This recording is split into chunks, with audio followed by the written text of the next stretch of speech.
네, 반갑습니다, 여러분. 제가 열심히 찍고 있는데 강아지가 짖는 바람에 다시 찍어야 돼요. 네, 괜찮습니다. 익숙하기 때문에. 음. 자, 리얼리티 트랜스핑 다시 가지고 왔고요. 오늘은 좀 이해하시기 되게 쉬우실 거예요. 네. 그 페이지 120쪽이고요. 우리가 보통 그 제가 의도한 건 아니지만 여러 그런 위대한 책들에서는 감사의 중요성을 항상 강조하시죠. 그와 관련된 구절이기도 하고요. 그 트랜서핑의 관점에서 보면 사소한 이래도 불만을 토로하는 습관은 정말 나쁜 습관이며 우리가 원하는 것을 얻지 못하도록 가로막는다고 합니다. 네, 머리가 좀 이상하네요. 그리고 반대로 소소하고 다양한 일들에게서 끊임없이 작은 기쁨을 느끼는 것이 정말 좋은 습관이고 원하는 것을 얻게 해준다고 합니다.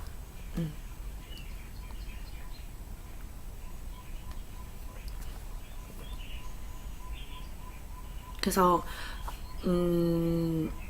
우리가 왜 보통 계속 뭐 그 현존하는 건 정말 힘든 것 같아요. 왜 이렇게 현존이 안 될까요? 라고 얘기하시는 분들이 있는데 여러분이 여기 나오는 소소하고 다양한 일들에게서 끊임없이 작은 기쁨을 느끼는 것, 이 습관을 한번 정말 만들어 보시면 그 작고 사사로운 것들에게서 기쁨과 감사를 계속 느끼다 보면은 그렇게 자연스럽게 현존이 되실 수도 있을 거예요.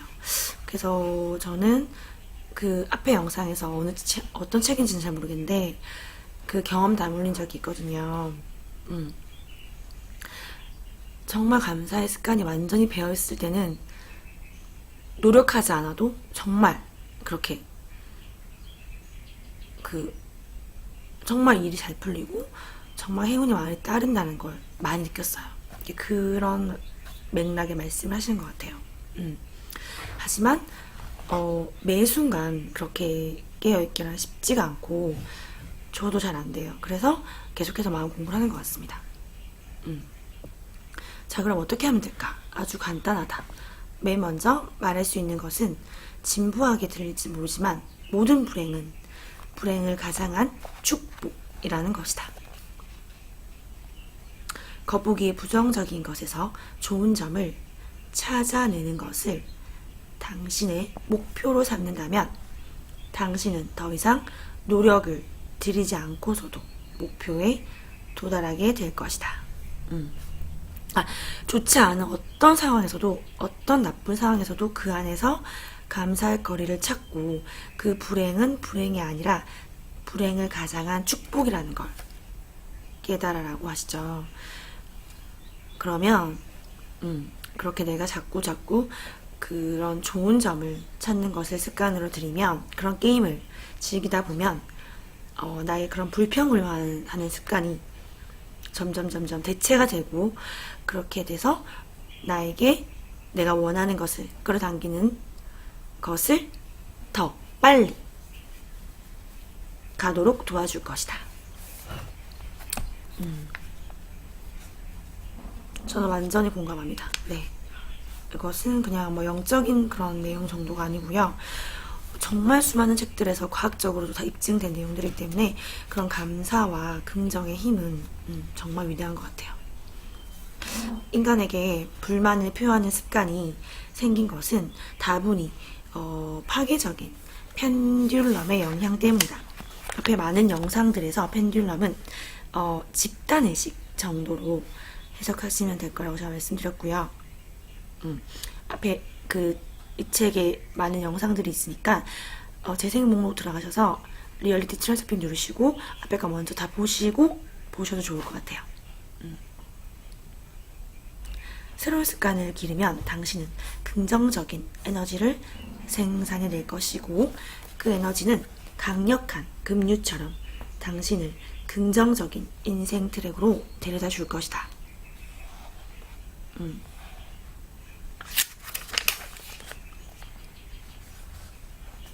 그래서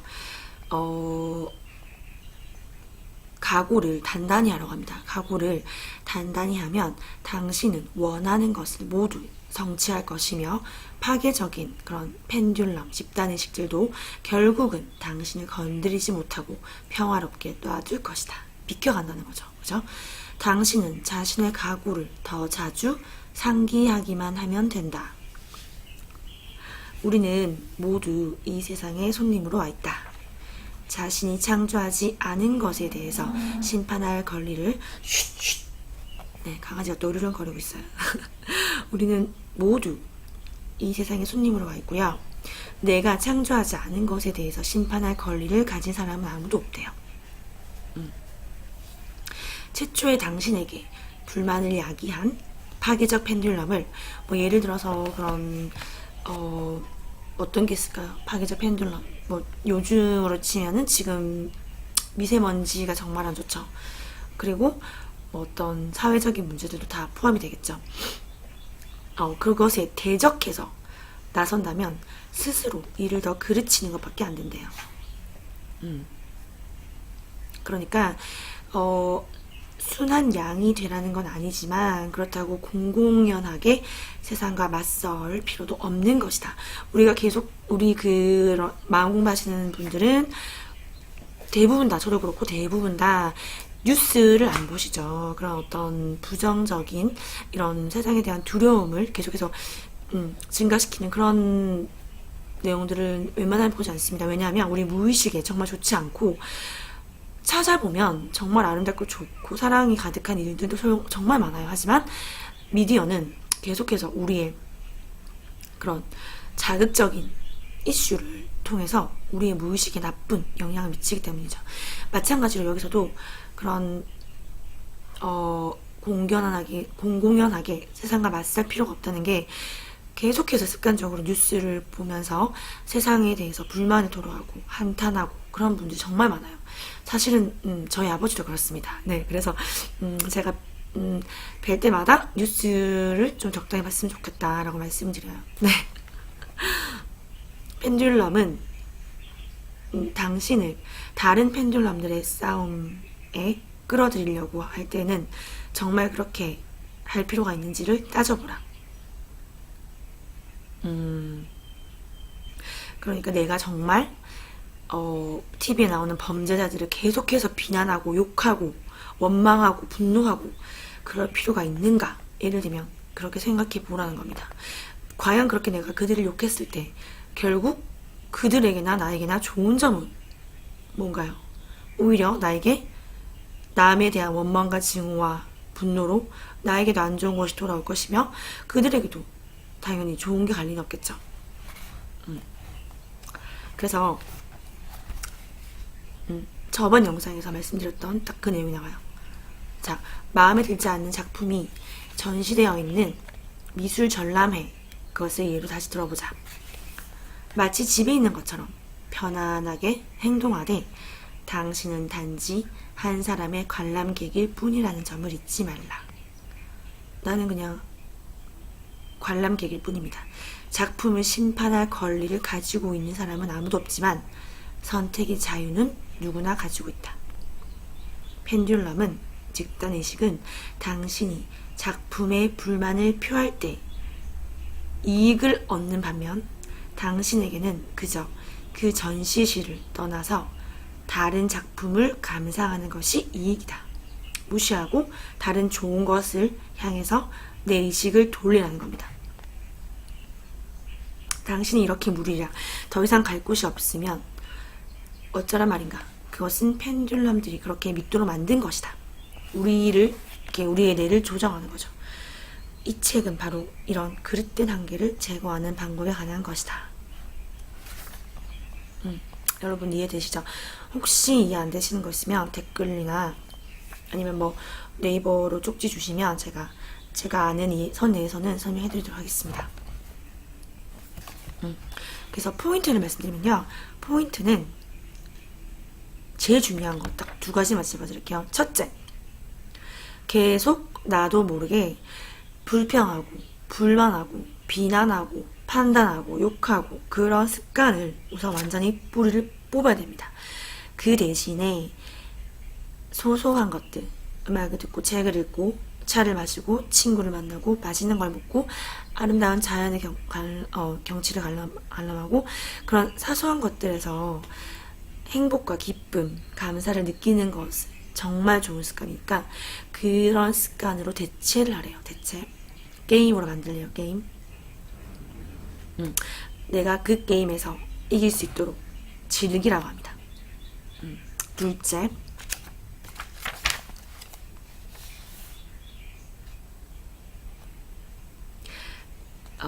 그런 어떤 집단의식에 우리가 뉴스나 그런 어떤 시사 프로에서 주로 볼 수 있는 그런 전체 어떤 그런 집단의식 사회적인 큰 펜듈럼에 대해서 내가 계속해서 맞서 싸우려고 하고 비난하려고 하고 그렇게 하지 말고 그저 그냥 지나가게 하고 관심을 완전히 꺼버리세요. 꺼버리고 다른 펜듈럼에 끌어들이려고 하는 그들의 트랙에 말리면 안 된다는 겁니다. 난 다만 나의 의식은 오히려 더 그것을 무시한 채 좋은 것, 감사할 것, 완벽한 것을 찾아서 그것에 집중을 하라는 겁니다. 네. 여러분이나 저나 뭐 모두가 우리가 원하는 게 있고 우리가 원하는 걸 빨리 끌어당기고 싶잖아요. 그러면 우선은 이런 것들이 가장 베이스로 되어야 할 것들이라고 생각을 합니다. 그래서 제가 매 영상마다 이렇게 해보세요, 저렇게 해보세요, 여러 가지 그런 책에 나오는 팁들을 같이 공유를 하는데요. 사실은 뭐 수백 권의 책을 읽고 뭐 수백 개의 영상 강의를 듣고 뭐 어떤 정말 위대한 선각자의 강의를 듣더라도 내가 해보지 않으면 아무 소용이 없는 거죠. 네. 자, 그러면 너무 좋은 내용이 있어서 하나만 더 공유하고 마칠게요. 밥 먹고 마실게요.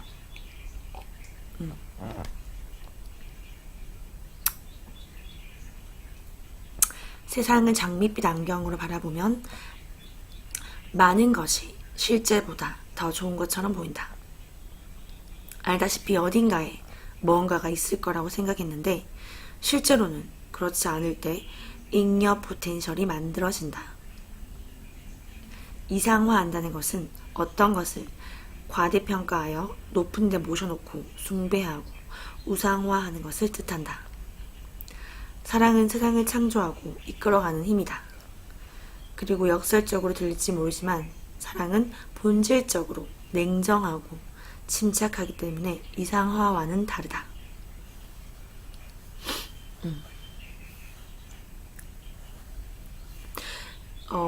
여기서 이제 제가 예를 들어서 이야기가 나옵니다. 집중해주세요. 푸른 식물과 아름다운 꽃나무들이 가득한 산골짜기를 거닐고 있다고 상상해보라. 당신은 이 놀라운 풍경에 감탄하고 있다. 자, 여러분 상상해보세요. 정말 예쁜 꽃들과 나무들과 향기로운 그런 산골짜기를 걷고 있어요. 이 풍경에 감탄을 하고 있어요. 이 향기롭고 신선한 공기를 마시는 당신의 영혼은 지극히 평화롭고 행복하다. 이것이 사랑이다. 이것이 사랑이에요. 내 영혼이 평화롭고 행복한 거죠. 다음 순간 당신은 꽃을 꺾기 시작한다. 그것이 살아있다는 사실은 안중에도 없이 당신의 손은 꽃잎을 뭉갠다. 꽃은 서서히 시들어 죽는다. 그뿐인가 당신은 그 꽃으로 향수나 화장품을 만들거나 그냥 다른 사람에게 팔 수 있겠다는 생각을 한다. 혹은 꽃을 숭배하는 종교 집단을 만들려고 마음먹을 수도 있다. 이렇게 하는 것이 이상화이다. 이 모든 경우에 당신과 당신이 사랑했던 꽃 사이에는 의존적인 관계가 만들어지기 때문이다. 그래서 진정한 사랑과 의존적인 관계는 다르다는 겁니다. 단순히 골짜기의 풍경을 즐기고 있었을 때에는, 그저 즐기기만 했을 때에는 그렇게 느꼈던 사랑은 이제 하나도 남아있지 않다. 그 두 상황의 차이를 느낄 수 있는가? 사랑은 긍정적 에너지를 만들고 당신을 그에 상응하는 긍정적 인생 트랙으로 데려다준다.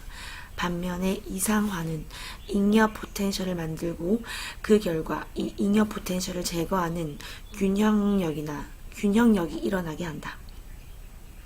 균형을 맞추기 위해서 균형력은 상황에 따라 다르게 작용하지만 그 결과는 동일하다. 그 결과는 말하자면 신화 파괴라고 할 수 있다. 사람이나 사물을 이상화하면 이런 일은 항상 일어나게 되어 있다. 대상에 따라서 그리고 이상화 정도에 따라서 그 결과의 심각성은 달라질 수 있지만 변함없는 것은 그 결과가 부정적이라는 점이다. 이런 과정을 거쳐서 균형은 다시 회복된다.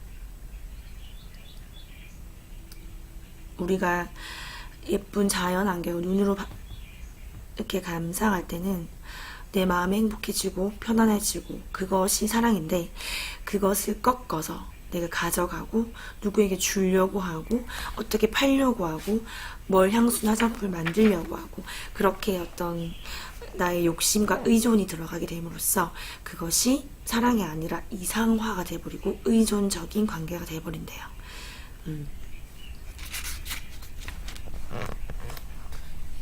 예를 들면 그런 것 같아요.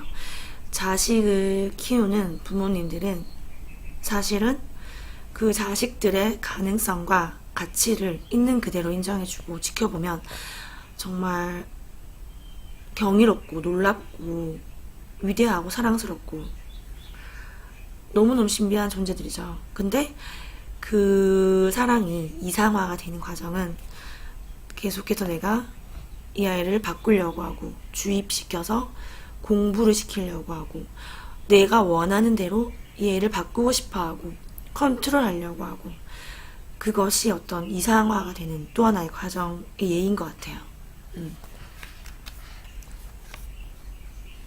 많이 와닿으시는 분들 많으실 것 같아요. 그죠? 126조에 보면은 이것에 대해서 많은 예가 나옵니다. 그래서 연인이나 부부 사이에도 우리가 왜 집착한다는 말을 많이 하시죠. 나도 모르게 집착한다. 그 사람 나를 집착한다. 그런데 사랑하는 사람을 소유하려고 하고 바꾸려고 하고 내 사랑에 대해서 응답 받으려고 하고 인정받으려고 하고 사랑받기를 확인하려고 하고, 그것은 모두 다 사랑이 아니라고 합니다. 그것은 의존적인 관계이자 이상화인 거죠. 당신의 애정 어린 감정이 응답받기를 원한다면 사랑받고자 애쓰지 말고 그저 사랑하라. 그래서 우리가 계속 그 받는 사랑을 확인하려고 하는 것은 진정한 사랑이 아닌 겁니다. 그래서 소유욕 그것이 이제 질투로 이어지기도 하죠. 질투나 어떤 그런 파괴적인 결론으로 이어지기도 하죠. 질투가 강하면 강할수록 사랑의 무덤도 깊어지는 법이다. 그것은 싱그러운 꽃향기를 즐기다가 그 향기로 향수를 만들려는 것과 같다. 여기서 이야기한 모든 것은 여자와 남자 모두에게 해당된다. 하지만 이걸로 끝이 아니다. 트랜서핑의 다른 개념들을 살펴볼 때 과대평가와 이상화 문제를 다시 거론할 것이다. 만사는 아주 단순하면서도 동시에 아주 복잡하다. 모든 것은 양면성이 있죠. 음과 양이 있고 어둠과 빛이 있듯이 단순하지만 또 복잡하대요. 이 말이 정말 와닿는 것 같아요. 정말 단순하다고 단순하게 생각해라고 하잖아요. 성격자분들은. 하지만 또 그렇지만 마음 공부는 끝이 없잖아요. 그죠? 그렇게 단순하지만 복잡한 것 같아요. 사랑에 빠진 사람은 논리적으로 생각할 수 없고, 그죠? 우리 눈이 먼다고 하죠? 그래서 이런 권고들이 아마도 무용지물이 될 것이므로 복잡하다는 것이다. 그러나 나는 그 때문에 안달하지 않을 것이다. 나는 당신의 감사를 소유하기를